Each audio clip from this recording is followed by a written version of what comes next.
Sa bidyong ito, pag-usapan naman natin mga boss, itong tinatawag na CHB laying o yung pag-aasintada.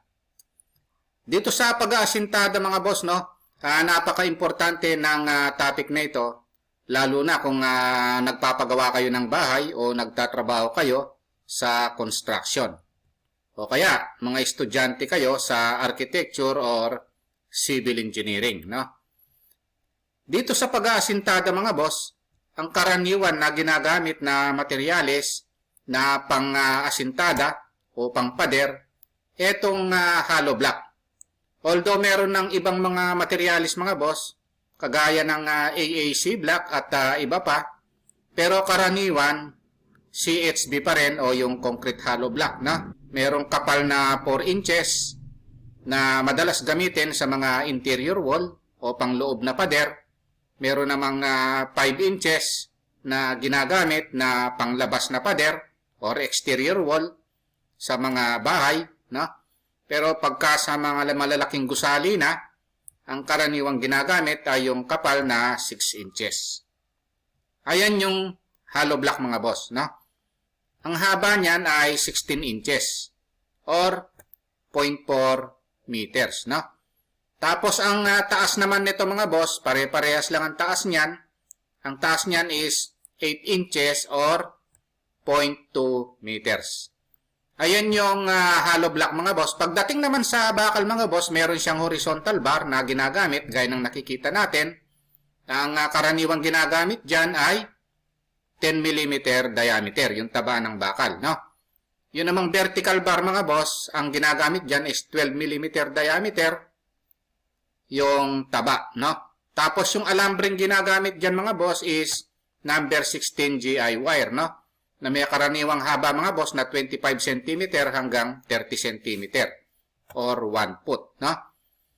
Ngayon na itong horizontal bar mga boss, ang spacing nito, meron siyang spacing na 0.6 meters, itong nakahigang bakal na ito, or 3 patong ng hollow block, no? Pero ito namang nakatayong bakal na ito o yung vertical bar na ito, na ang taba is karaniwang 12 mm diameter, ang spacing niyan mga boss, ang karaniwan ay 2 hollow block, no? Or 0.8 meters. Minsan naman, ginagamit ng iba is 1.5 ang spacing, no? 1.5 hollow block or 0.6 meters. Depende yan sa design, no? Ng pagkaka-construct, no? Or pagkakalagay sa plano. Siyempre, yun ang susundan natin, yung spacing ng bakal sa plano, no? Pero karaniwan, kung bahay lang naman ang ginagawa, minsan na lumalampas pa sa 2 haba ng hollow block, no? Kagayang nang nakikita natin ito mga boss, lampas siya sa 2 haba ng hollow block, no? Pero karaniwan, ang ginagamit kung bahay lang naman ang ginagawa ay 2 haba ng hollow block or 0.8 meters, no? Kasi ang haba ng hollow block is 0.4 meters yan, no? Or 16 inches. Ngayon kung napansin nyo mga boss, merong halo na nilalagay dyan. Yung pangalan ng halo na ito, yung nasa taas ng hollow block na yan, yan yung layer, no?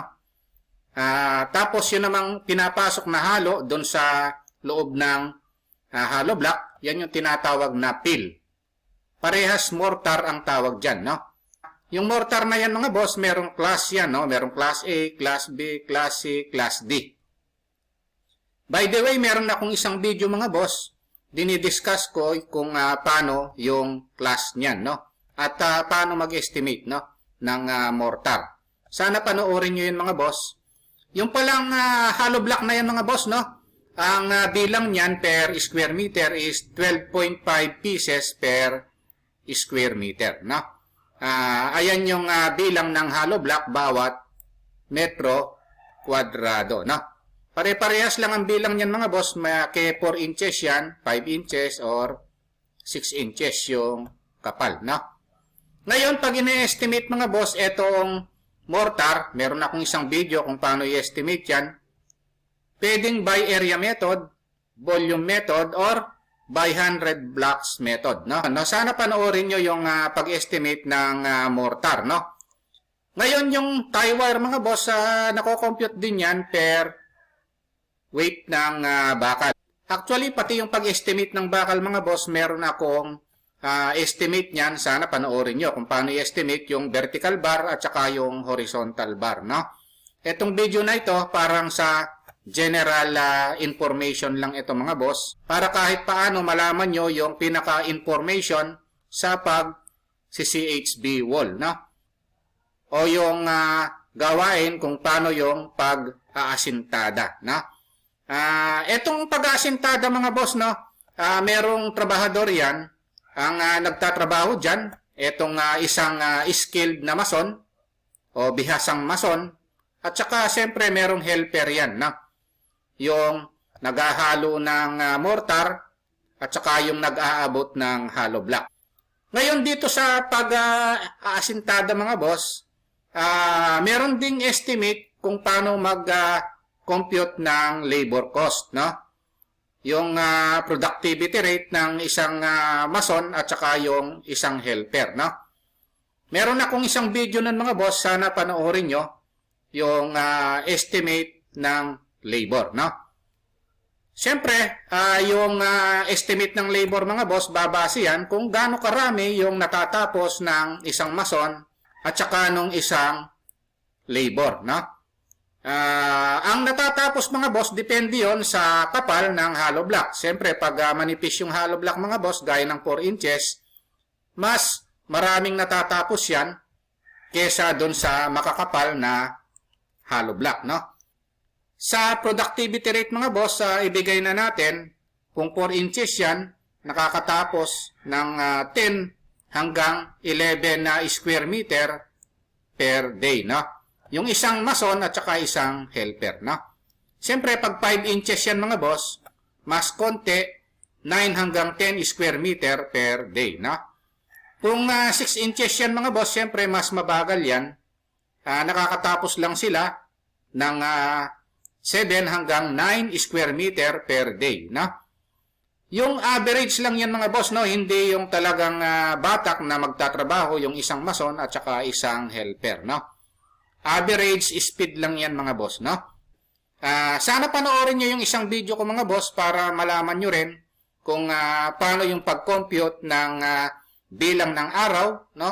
At kung gaano yung natatapos bawat oras ng isang mason at saka ng isang helper. Hindi lang sa pag-aasintada mga boss, meron akong mga video niyan, no? Pati yung pagko-concreting ng slab at pagbabakal, no?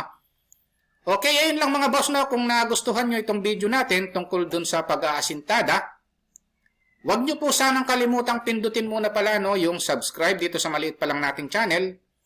Isama nyo na rin po yung like at saka notification bell. Thank you very much at God bless po sa inyong lahat.